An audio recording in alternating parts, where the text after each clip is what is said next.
Badan Kepegawaian Negara atau BKN menekankan pendataan non-ASN atau tenaga honorer dilakukan sebagai upaya pemerintah untuk memetakan serta mengetahui jumlahnya.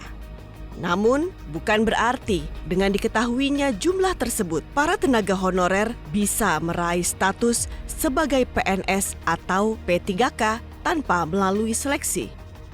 BKN mencatat tenaga non-ASN atau honorer yang terdata per 5 Oktober 2022 sebanyak 2.215.542 orang. DPR RI menekankan pendataan ini harus dilakukan secara rapih dan terintegrasi agar tidak menimbulkan masalah baru.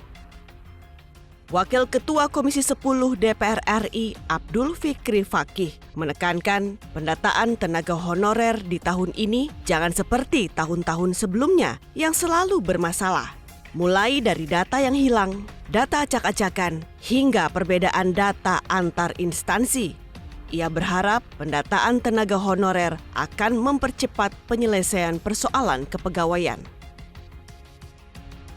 Problematika kita kan di data.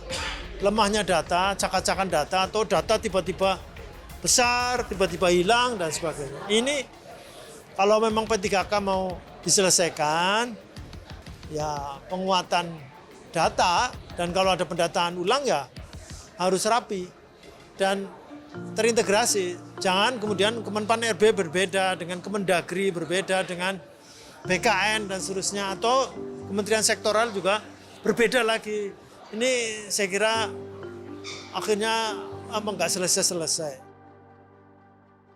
Sementara itu, anggota Komisi 2 DPR RI, Hugua, meminta pendataan P3K ini jangan dibatasi waktu, sehingga roadmap-nya jelas berapa jumlah keseluruhan pegawai non-ASN, baik itu honorer K2 maupun PPN-PN.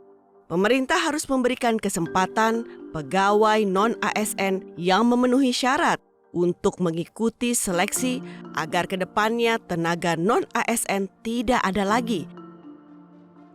Ya, jadi pendataan ini bukan secara otomatis langsung jadi, tapi didata berdasarkan pada kategori. Ada namanya K2, lalu didata honorer yang ada di seluruh Indonesia, baik sipil maupun yang ada di militer dan kepolisian, ada berapa seluruhnya, lalu tahun-tahun pengabdiannya, dan ini akan dibuat roadmap penyelesaiannya. Oke ya, jadi sekali lagi bahwa bukan berarti lalu didata, langsung otomatis lulus. Mau P3K, mau PNSK, mau apa saja. Ini baru tahap pendataan. Anggota Komisi 2 DPR RI Aminur Rohman menilai penyelarasan database tenaga honorer perlu dilakukan secara komprehensif serta memastikan data tersebut dapat diformulasi dengan bidang yang ada secara proporsional. Ya, hari ini kita melihat upaya Menpan RB, kementerian yang baru, sedang memastikan database-nya. Dari database yang sudah pasti itu kita harapkan ada formulasi yang bisa dijadikan dasar kebijakan Menpan RB. Karena tanpa memastikan database yang ada, persoalan tenaga honorer ini tidak akan pernah selesai. Setiap tahun akan menjadi isu klasik yang selalu berkembang. Nah, maka Komisi 2 kemarin mendesak kepada Menpan RB sama BKN, pastikan dulu semua database yang ada di kabupaten kota seluruh Indonesia. DPR RI meminta pemerintah untuk menuntaskan pendataan honorer sehingga diperoleh data akurat mengenai jumlah dan kompetensi yang dimiliki seluruh tenaga honorer yang ada di berbagai instansi. Data tersebut harus diverifikasi dan diaudit secara detail supaya benar-benar akurat dan bisa digunakan untuk menentukan langkah kebijakan ke depan. Kepala daerah dan kepala instansi juga harus berhenti memperkerjakan tenaga non-ASN mulai dari sekarang.